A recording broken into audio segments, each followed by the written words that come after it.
जब मैं माँ और भाभी के लिए कर सकता था तो पत्नी के लिए भी कर ही लूंगा। मम्मी जी देखो, आपकी छोटी बहू को अपने जूठे बर्तन सिंक में रख कर आ गई। भला ये भी कोई बात हुई? अब मैं क्या जेठानी होकर उसके जूठे बर्तन धोऊंगी? तनु अपनी देवरानी पिंकी की शिकायत लगाते हुए सास से बोले।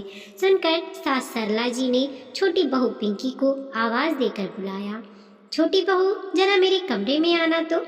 सरला जी की आवाज सुनकर पिंकी उनके कमरे में आ गई और आते ही बोली, क्या बात है मम्मी जी, आपने बुलाया? हाँ छोटी बहू, तू अपने जूठे बर्तन सिंक में रखकर चली आई क्यों? हाँ मम्मी जी, भाभी जी बर्तन धो रही थी तो मैं सिंक में ही जूठे बर्तन रख कर आ गई। यह तो गलत बात है। छोटी बहू, अब क्या तुम्हारे जूठे बर्तन बड़ी बहू धोएगी? वो तो तुम्हारी जेठानी है, उसका औहदा तुमसे बड़ा है। तुम्हें अपने जूठे बर्तन खुद धोना चाहिए। मम्मी जी, वो मेरे जूठे बर्तन नहीं धो सकती थी। वो तो इन्होंने दुकान से आने के बाद खाना खाया था, वो बर्तन थे। अब क्या तुम्हारे पति के जूठे बर्तन मैं धोऊंगी? जेठानी तनु के बीच में ही बोल पड़ी। छोटी बहू, बड़ी बहू माँ का दर्जा रखती है, उससे जूठे बर्तन धुलवाना पाप है। तुम लोग घर में सबसे छोटे हो, इसलिए तुम्हारे और तुम्हारे पति के बर्तन तुम्हें धोने चाहिए।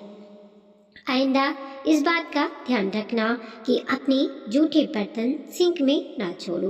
पिंकी को यह बात सबसे बड़ा अजीब लगा। उसके मायके में तो ऐसा नहीं होता था। उसकी दो भाभियां मिलजुल कर काम कर लेती हैं, पर कभी ये बात सुनने को नहीं मिला कि मैं बड़ी हूँ तो मैं छोटी का काम क्यों करूँ। अभी उसे शादी होकर इस घर में आए हुए 1 महीना ही हुआ था। अभी तो नए नए नियमों से उसका पाला पड़ रहा था। चलो, बहू के लिए तो फिर भी नियम होते हैं, पर बेटियों के लिए भी? जो भाभी और माँ उसकी शादी से पहले उस बेटे के बर्तन तक धो देती थी, अब उसकी पत्नी आने के बाद उसकी 2-3 जूठे बर्तन भी उन पर बोझ हो गए। अब समझ आया कि जेठानी जी 2 दिन से क्यों नाराज चल रही हैं। उसकी शादी के बाद उसके चाचा की 2 बेटियों की शादी होनी थी। दोनों की ही शादी में 8 दिन का फर्क था, इसीलिए ससुराल मुश्किल से 1 हफ्ता ही रुकी थी और तब से मायके में ही थी। अभी 3 दिन पहले ही वो ससुराल लौटी थी।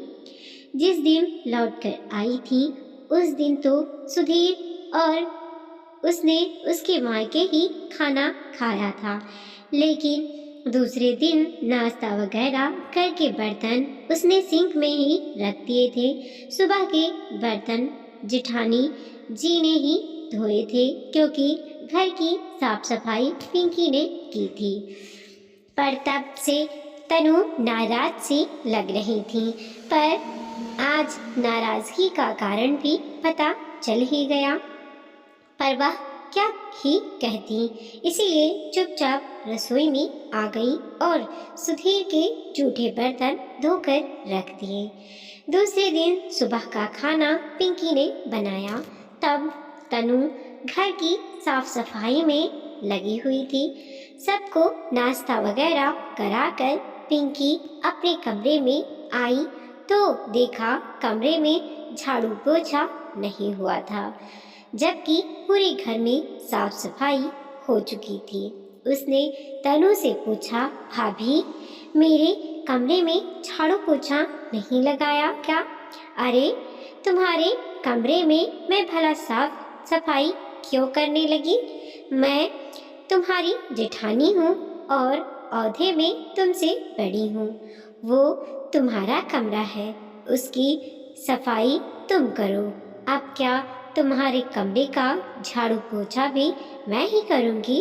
इससे पहले पिंकी कुछ कहती, सरला जी बीच में ही बोली, छोटी बहू बड़ी बहू गलत तो नहीं कह रही है? तुम्हारे कमरे की सफाई तो तुम्हें ही करनी पड़ेगी। भला वो तुम्हारे कमरे की सफाई क्यों करेगी? उसका औधा बड़ा है, कम से कम पूछने से पहले सोचना तो चाहिए था। सुधीर भी वहीं खड़ा था। उसने भी सब कुछ सुना पर कुछ नहीं कहा, पर उसे भी सुनकर बड़ा अजीब लगा। कुछ दिनों बाद पिंकी की तबीयत खराब हो गई, उसे टाइफाइड हो गया। तब सरला जी ने सुधीर को अपने कमरे में बुलवाया और कहा, बेटा, बहू की तबीयत खराब है, तू एक काम कर, उसको उसके मायके छोड़ आ। देख, मुझसे तो काम होता नहीं है और बड़ी बहू उसकी जेठानी है, औधे में उससे बड़ी है, तो वो भी उसका काम नहीं करेगी। इससे तो उसकी माँ उसका अच्छा सा ख्याल रख लेगी। थोड़ी देर तक सुधीर हैरान सा सरला जी को देखता रहा। ऐसा क्या देख रहा है? कुछ गलत थोड़ी ना कह रही हूँ। तुझे क्या पता?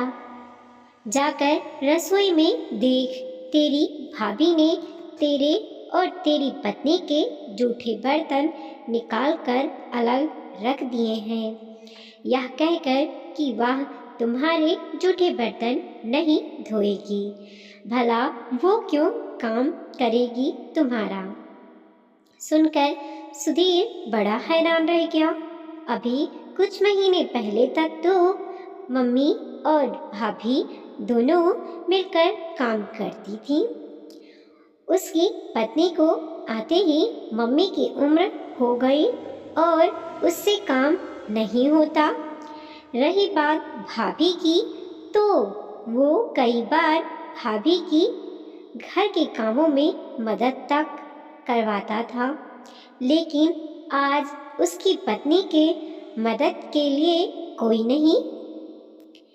कोई बात नहीं मम्मी, मैं शादी करके उसे घर में लाया हूँ, तो वो मेरी जिम्मेदारी है। मैंने अपने कमरे में साफ सफाई कर ली है, तो बर्तन भी धो लूँगा।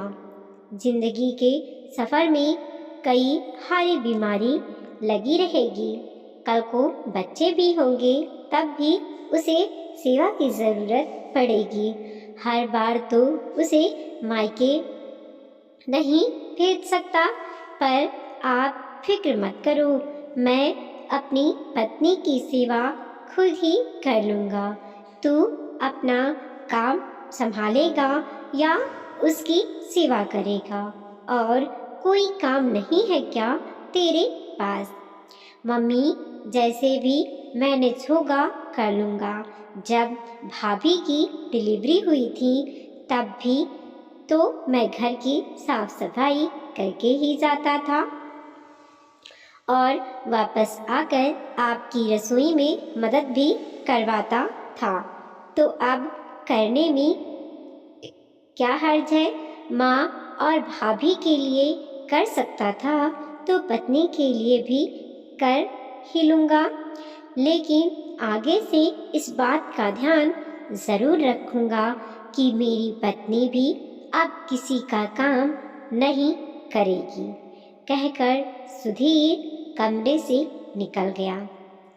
सबसे पहले जाकर रसोई में उसने अपने और पिंकी के जूठे बर्तन को धोकर रखा और उसके बाद बाजार जाकर डिस्पोज़ल खरीद लाया और उन्हीं डिस्पोज़ल में दोनों पति पत्नी ने शाम का खाना खाया। लेकिन ये देखकर जहाँ बड़ी बहू चिढ़ गई, वहीं सरला जी ने काफ़ी हंगामा किया।